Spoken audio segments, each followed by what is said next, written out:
কৃষি শিক্ষা দ্বিতীয় পত্র দ্বিতীয় অধ্যায় এমসিকিউ সাজেশন শুরু করছি।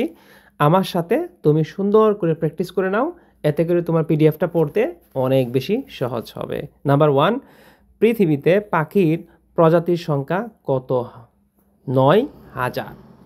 1 বছরের কম সময়ের বা 1 বছরের কম বয়সের বাড়ন্ত বয়সের মোরগকে আসলে কি বলে? ককরেল। এগুলা খুবই মজার পড়া, হ্যাঁ। অনেক জিনিস আমরা জানি না, এগুলা থেকে জানতে পারবো। 1 বছরের কম বয়সের হাঁসকে কি বলে? ডাকলিং। অস্ত্রোপচারের মাধ্যমে খাসি করা মোরগকে কি বলে? ক্যাপন। 1 বছরের কম বয়সের স্ত্রী মুরগিকে কি বলে? পুলেট। পোলট্রি বলতে পাখির ওই সমস্ত প্রজাতিকে বোঝায়। এগুলা তুমি নিজ দায়িত্বে পড়বে, ওকে। উত্তর হলো 1 ও 2। তারপরে যে ব্রয়লার মুরগি, এগুলা তুমি নিজ দায়িত্বে পড়বে সুন্দর করে, 1 ও 3, ওকে। আচ্ছা, তারপরে দেখো একটা উদ্দীপক দেওয়া আছে। সাজু গ্রামের বাড়ি বেড়াতে গিয়ে এক ধরনের পাখির খামার দেখলো। তার চাচা বলল মাংস উৎপাদন করে 6 থেকে 8 সপ্তাহ বিক্রি করা উপযোগী হয় এবং মানুষ এই পাখিগুলো পালন করে আর্থিক অবস্থার উন্নতি ঘটাতে পারে। সাজুর গ্রামের খামারটি কোন প্রকারের? এটা হলো ব্রয়লার মুরগি। তারপরে এই প্রশ্নটা তুমি পড়বে। তারপরে এদিকে কিছু কোয়েশ্চেন আছে, লক্ষ্য করো। 2016 সালে থেকে 17 সাল অর্থ বছরে উৎপাদিত মোট ডিমের পরিমাণ কত? 14933। এগুলা তুমি মোবাইল নাম্বারের মতো করে মনে রাখবে, 14933.10, ওকে। 2016 থেকে 17 অর্থ বছরে পোল্ট্রি খাতে খণ্ডকালীন কর্মসংস্থান হয় কত সংখ্যক মানুষের? বাপ রে বাপ, 50।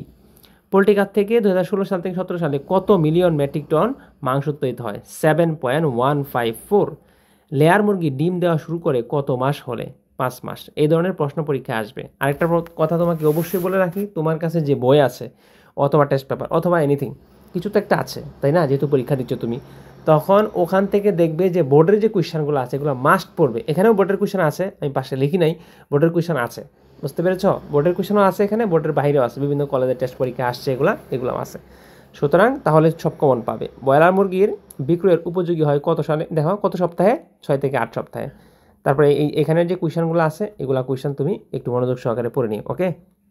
অর্থাৎ বহুপদী টাইপের যে কোয়েশ্চেনগুলো আছে এগুলো তুমি পড়ে নিও।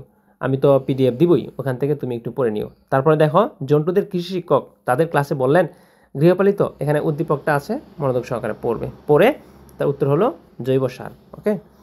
আমি একটু দ্রুত পড়তেছি কারণ যেহেতু আমরা পিডিএফ দিব। ইউটিউব থেকে যারা দেখো বারবার আমাকে জিজ্ঞাসা করো স্যার পিডিএফ কোথায় পাবো?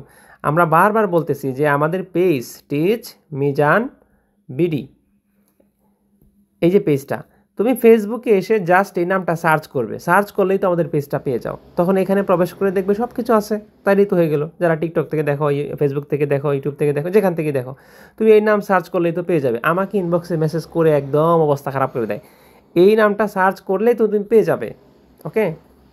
আচ্ছা, তারপরে দেখো যে দেশে বর্তমানে পোল্ট্রি খামারের সংখ্যা কত? 75 থেকে 80। তারপরে দেশে সরকারি বেসরকারি খামারে বছরে প্রায় কত কোটি হাঁস মুরগি উৎপাদিত হয়? 1 কোটি। তারপরে আছে কি প্রতি বছর এদেশে আমদানিকৃত প্যারেন্ট স্টকের সংখ্যাটা কত? সেটা হলো 7 থেকে 8। হাঁস মুরগির খামারে দেখো, এই যে হাঁস মুরগির যে খামারের যে অবস্থাটা, এটা কত? 60 থেকে 65। বাংলাদেশের পোল্ট্রি শিল্পের উৎপাদনের জন্য, এটা ভাই তুমি নিজ থেকে পড়বা। এই ধরনের প্রশ্নগুলো পড়তে অনেক সময় লাগে, এই জন্য আমি তোমাকে পড়তে বলতেছি, ওকে। আচ্ছা, তোমরা অনেক ধরনের কমেন্ট করো, স্যার আপনি ফাস্ট পড়েন, স্যার আপনি সবগুলো দেখান না। আমি যেহেতু পিডিএফ দিচ্ছি এই জন্য তোমাকে সব দেখাচ্ছি না, আমি শুধু জাস্ট তোমাকে ক্রাইটেরিয়াটা বলতেছি যে এভাবে পড়বা, তাহলে পরীক্ষায় কমন আসবে, ওকে। এখানে আরেকটা উদ্দীপক দেওয়া আছে, উদ্দীপকটা সুন্দর করে পড়বে, পরে উত্তর 65 থেকে 70। তারপরে এখানে যে প্রশ্নগুলো আছে এই প্রশ্নগুলো সুন্দর করে পড়বে। এখন তুমি যদি আমার ভিডিওই দেখতে থাকো, পড়বা কোন সময়? ওই জন্য আমি ভিডিওটা শর্ট করার চেষ্টা করতেছি যাতে তুমি ক্রাইটেরিয়াটা বুঝো, ওকে। তারপরে এই পাশে আছে হলো আমাদের 27। দেখো, পোল্ট্রিকে কৃষি শিল্প হিসাবে ঘোষণা করা হয় কত সালে? 1994 সালে। মানুষের দৈনিক মাথাপিছুর এই যে গরুর মাংস কতটুকু প্রয়োজন? 120 গ্রাম। তারপরে দেশি মুরগির কতটি ডিম দেয়? 40 থেকে 50টি। তারপরে হ্যাচারি, এটা হলো মিরপুর। তারপরে সরকারি কেন্দ্রীয় হাঁস প্রজনন কেন্দ্র কোথায় অবস্থিত? নারায়ণগঞ্জ। পোল্ট্রির উন্নত জাতের, এগুলো পড়বা, আমি আর দেখাচ্ছি না, ওকে। মোটামুটি 5 মিনিট হয়ে গেছে ভিডিও। এইখানে যেগুলো আছে সবগুলো, এখানে যেগুলো আছে, যারা ইউটিউব থেকে দেখো ইচ্ছা করলে তুমি স্ক্রিনশট নিয়ে পড়তে পারো, ভিডিও পজ করে পড়তে পারো, খুবই আস্তে আস্তে আমি উপরে তুলতেছি। আর যারা পিডিএফটা নিতে চাও ফেসবুকে আসো, এসে তুমি পিডিএফ নিয়ে নাও।